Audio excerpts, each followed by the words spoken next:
Hello everyone, I have decided to come back to India. Yes, मैं अपने देश, अपने घर इंडिया वापस आ रहा हूँ एजुकेशन मिनिस्टर धर्मेंद्र प्रधान का रेजिग्नेशन मांगने के लिए। इतने दिन से आप सब देख ही रहे हो कि हम सोशल मीडिया पर आवाज उठा रहे हैं कि पेपर लीक के कारण जिन नीट के बच्चों ने सुसाइड की और जो लाखों स्टूडेंट्स की मेहनत बर्बाद हुई है, उसके लिए तो धर्मेंद्र प्रधान को रिजाइन करना ही चाहिए। 8 लाख बच्चों ने हमारी पिटीशन साइन की है। Crores of people have supported this demand on social media as well. And not just that, देश में कई सारी जगहों पर इसको लेकर प्रोटेस्ट भी तो हो रहे हैं, जैसे लखनऊ, जयपुर, महाराष्ट्र, दिल्ली। लेकिन फिर भी इनको कोई फर्क नहीं पड़ रहा। आज नीट के 22 लाख स्टूडेंट्स, सीबीएसई के 17 लाख स्टूडेंट्स, सीयूईटी के 16 लाख स्टूडेंट्स और एसएससी जीडी के 40 लाख स्टूडेंट्स, ऐसे 1 करोड़ से ज्यादा स्टूडेंट्स हैं जिनकी जिंदगी के साथ मजाक किया गया है सिस्टम द्वारा। इसकी वजह से स्टूडेंट्स बहुत ही ज्यादा एंशियस और परेशान है अपने फ्यूचर को लेकर। किसी को तो इसकी जिम्मेदारी लेनी होगी। इतने बड़े ब्लंडर के बाद भी अगर एजुकेशन मिनिस्टर रिजाइन नहीं करते तो इसका मतलब इस देश में अकाउंटेबिलिटी नाम की कोई चीज बची ही नहीं है। ऐसा लगता है कि सिस्टम जितनी चाहे उतनी गलतियां कर सकता है और उसके लिए कोई कॉन्सिक्वेंसेस है ही नहीं। सारे कॉन्सिक्वेंसेस स्टूडेंट्स के लिए है। ऐसा कब तक चलेगा?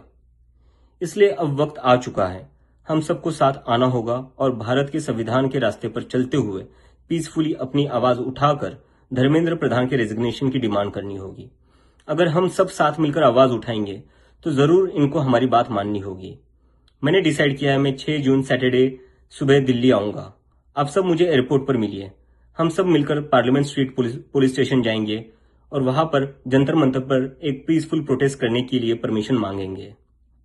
इंडिया का कॉन्स्टिट्यूशन हमें राइट देता है कि गलत के खिलाफ हम पीसफुल तरीके से अपनी आवाज उठा सकते हैं। उसी कॉन्स्टिट्यूशन के अकॉर्डिंग हम अपनी आवाज उठाएंगे और मैं उम्मीद करता हूं जितने भी कॉकरोच जनता पार्टी के सपोर्टर्स हैं और जितने भी स्टूडेंट्स और यूथ इस सिस्टम से परेशान हैं, वो इस प्रोटेस्ट में शामिल होंगे। जिसको लगता है धर्मेंद्र प्रधान एजुकेशन मिनिस्टर जो है हमारे, उनको रिजाइन करना चाहिए, वो सभी लोग इस प्रोटेस्ट में शामिल हो जाए। मेरे फ्रेंड्स और फैमिली को डर है कि मुझे एयरपोर्ट से ही अरेस्ट कर लेंगे और फिर जेल भेज देंगे। लेकिन मुझे अभी भी उम्मीद है कि आज भी हमारा देश एक डेमोक्रेसी है और हमें पीसफुली प्रोटेस्ट करने की परमिशन मिल जाएगी। I want to make it clear, I'm a big admirer of Gandhi, Ambedkar, Bhagat Singh and Nehru, and I believe in the Constitution of India more than anything else, जो हम सबको एक democracy में अपनी आवाज रखने का राइट देता है। और रही बात जेल के डर की, हम कब तक डर कर जिएंगे यार? ये देश किसी एक पार्टी का थोड़ी ना है, ये देश तो हम सबका है। हमारे फ्यूचर का सवाल है, हमारे फ्यूचर बर्बाद हो रहा है और ये अब हम सबकी जिम्मेदारी है कि जब भी इस देश में किसी के साथ कुछ गलत हो तो हम सबको आवाज उठानी चाहिए in a very peaceful and democratic manner. मैं चाहता तो यहाँ यूएसए में जॉब लेकर आराम से रह सकता था। मुझे पिछले कुछ दिनों में कई जॉब ऑफर्स भी आई है, but I am not gonna take it as I have decided to come back to India because I love my country and I really want to do something for my country. हम सब आज जो कुछ भी है वो सब इस देश ने हमें जो दिया है उसी के कारण है और अब हमारी बारी है अपने देश के लिए कुछ करने की, क्योंकि अगर हम आज कुछ नहीं करेंगे तो कौन करेगा?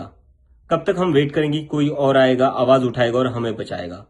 सो जितने भी पीसफुल और कॉन्स्टिट्यूशन को मानने वाले कॉकरोचेस है, let's all come together to save the future of millions of students.